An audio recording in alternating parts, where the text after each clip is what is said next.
باب نبوت بند ہو گیا ہے، پس خدا بر ما شریعت ختم کر، بر رسول ما رسالت ختم کر۔ ما کان محمد ابا احد من رجالکم ولکن رسول اللہ و خاتم النبیین، واضح غیر مبہم اور حتمی اعلان۔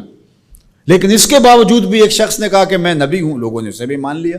نبی کا آنا ممکن نہیں ہے، لیکن پھر بھی اگر کسی نے ادعا کیا تو لوگوں نے اس کو تسلیم کر لیا۔ اور ولی کا آنا تو ممکن ہے، تو اب کوئی شخص ادعائے ولایت کرتا ہے تو اس کو اگر لوگ مان لیں تو اس پر کیا تعجب ہے۔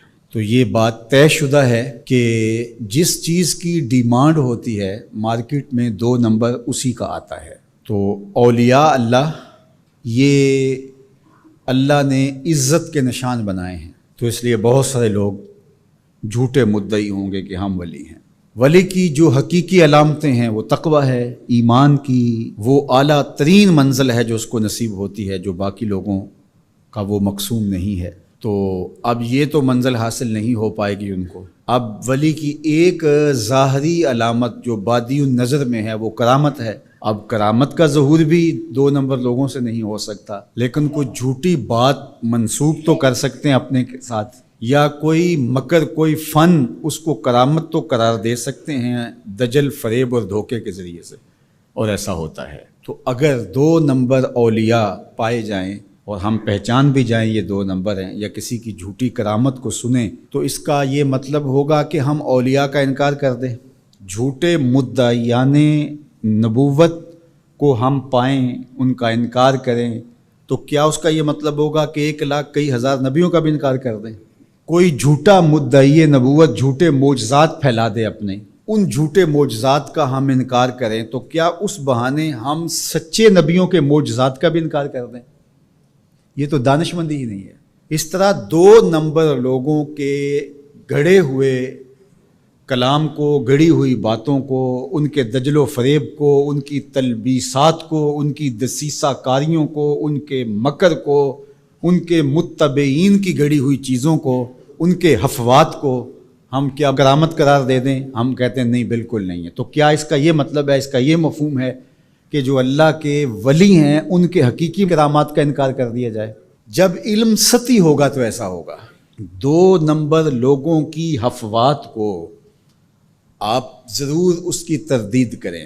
بزرگوں کی کتابوں کے اندر بعد میں آنے والوں نے کچھ چیزیں مندرج کر دیں۔ جب اللہ کے رسول سے لوگوں نے حدیثیں منسوب کر دیں تو کسی بزرگ کے ساتھ کرامت کیوں نہیں منسوب کی جائے گی؟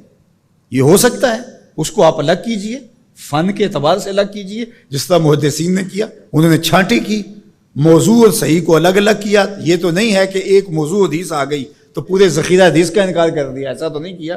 بہار کے راہ گلی میں راہ مسوز، اگر کمبل میں پسو پڑ جائیں تو کمبل جلانا چاہیے یا جھاڑ کے پسو نکالنے چاہیے؟ دانش مندی تو یہی ہے کہ اس کمبل سے پسوؤں کو نکال کر کے اس کمبل کو صاف کیا جائے، نہ یہ ہے کہ کمبل ہی جلا دیا جائے۔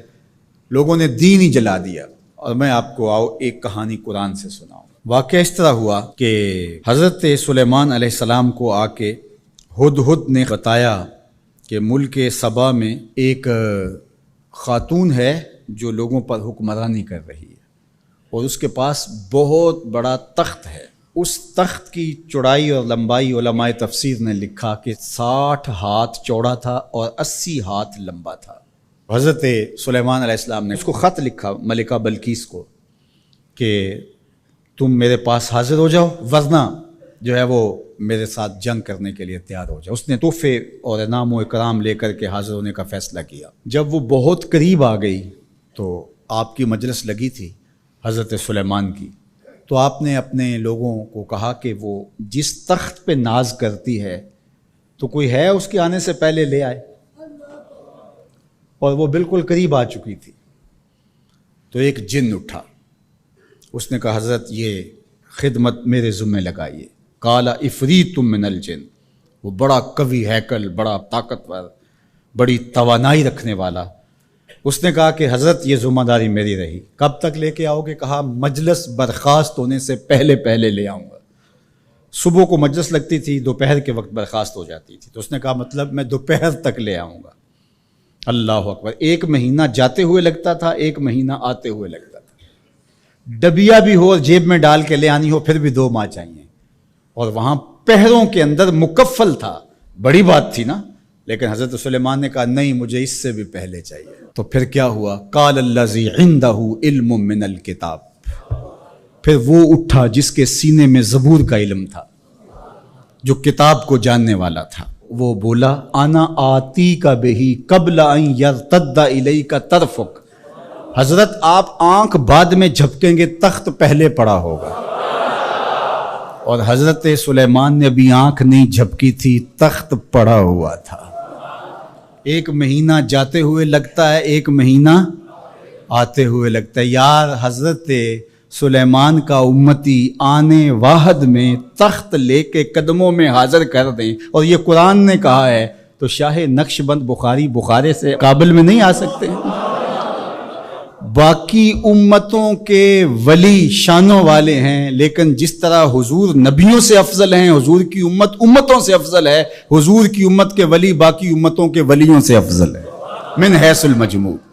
حضرت سلیمان کے غلام کی شان ہے کہ آنے واحد میں یہ کرشمہ کر دکھاتے ہیں، اور مقتدی بن کے حضرت سلیمان مسجد اقصی میں جس نبی کے پیچھے کھڑے ہیں، اس امام کی شان کا عالم کیا ہوگا؟